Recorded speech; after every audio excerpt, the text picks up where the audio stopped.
talking today about the women's cross-country prognosis for the 2013 season. This year I think we're going to have some good things happening, building off last year's success of having 2 qualifiers for the national program. We were very competitive within the kayak last year. It could have been a little better. We had a couple injuries, a couple class scheduling conflicts. I think this year we're looking for strong results once again. For the team, we are returning Hanka Yerskova for year 2 with us here. She was second in the conference last year, running extremely well. I think she'll again be battling up there for the 1, 2, 3 spots within the conference. This year for our 2, 3 runners, looking for big improvements. Marissa Buheit ran extremely well for us last year. Last year we had Lindsay Dill, who came in 3rd in the conference, and Marissa ran with the 2 of them pretty much all last year until she suffered a little bit of an injury, had her tail off a little bit. This year she's injury free. We're expecting her back up there running right with Hanka, as well as Katie Johnston in our workouts has been 2 steps behind the 2 of them all year. So I think those are going to be my 3 leaders of the team, all running extremely well. Running in the 4 or 5 spots, it looks like right now, are Ashley Serzesny Hagen. She's a freshman coming from us from a local school, Baldwin. And 5th spot, Christine Wisniewski has run extremely well this year. Dramatic improvement. This is the first time we've had her come in injury-free into preseason. Previously, there was just little hang-ups. Her time trials, everything else, her training has gone well. So we're looking for a strong 4 or 5 from them. Right now, the 6, 7 spots are Carrie Rouse and Lindsay Palmer. Carrie was our #1 runner, sub-22 2 years ago, and has just been battling stress fractures, feet injuries, a bunch of other things. This year she's still a little banged up, not sure how she's going to do to start the season. By the end, we're hoping to get her back in the form she displayed 2 years ago. And Lindsay's been a hard worker, in their battling, and I think we're going to see her do well. Rounding out our roster is Bryn McClay, finally eligible.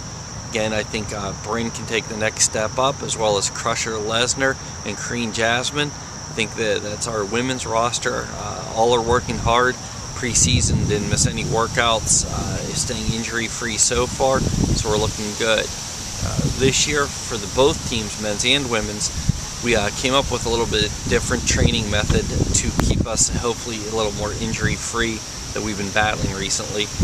Doing 5 weeks of hard training to start the season. No meets until September 14th, the latest we've ever had to start a season.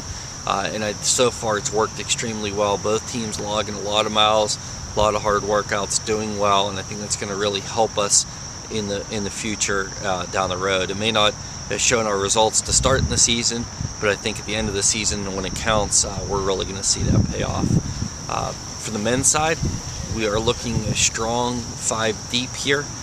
Leading back is Connor Mulvaney, who actually has been running #1 for us, which was a little bit of a surprise. Zane Kravik came in very well last year, I think 15th overall in the conference, 6th as a non-Berea runner, and this year Connor's been step for step and actually ahead of him in all of our workouts. So I think we have a really good 1-2 punch with the 2 of them, probably leading the way. 3, 4, we're looking for Ian McIntosh to take a step up. He ran well at the end of last year, but been training extremely well, running with the 2 big boys in most of the workouts. 4, we're looking maybe for Eric Engel and John Rolfe. John's been battling some plantar fasciitis, so we're not sure we're going to have him roll into meets, as well as Zane might be missing some. But we should have that cleared up by October and get a solid month of training. So early season results for them, depending on how the 5 are feeling injured, might vary depending on who's in each race. But again, if we can get all 5 healthy by the end of the year, we certainly can battle for, if not the lead. I think Berea, based on last year's results, is the strongest team in the conference. But I think we're certainly in a position to battle for #2. I think we might have been last year if John had been able to make regionals, which he missed after running #3, a strong #3 for us all year last year. Rounding out the roster is Luke Shannon, Adam Freeman, and Tim Waddell. Battling a little bit of injuries with those guys off and on again. I think all 3 have the capability of stepping up I know Adam's run sub-30s previously. Luke has the potential, as well as Tim, but we're going to need to keep them a little bit healthy in the beginning and hopefully build upon that success. Again, I think this year we should see a step up with some more national qualifiers. And it all depends on the conference. I saw some early season results that the competition stepped up, and it's going to force us to step our game up too, so to speak.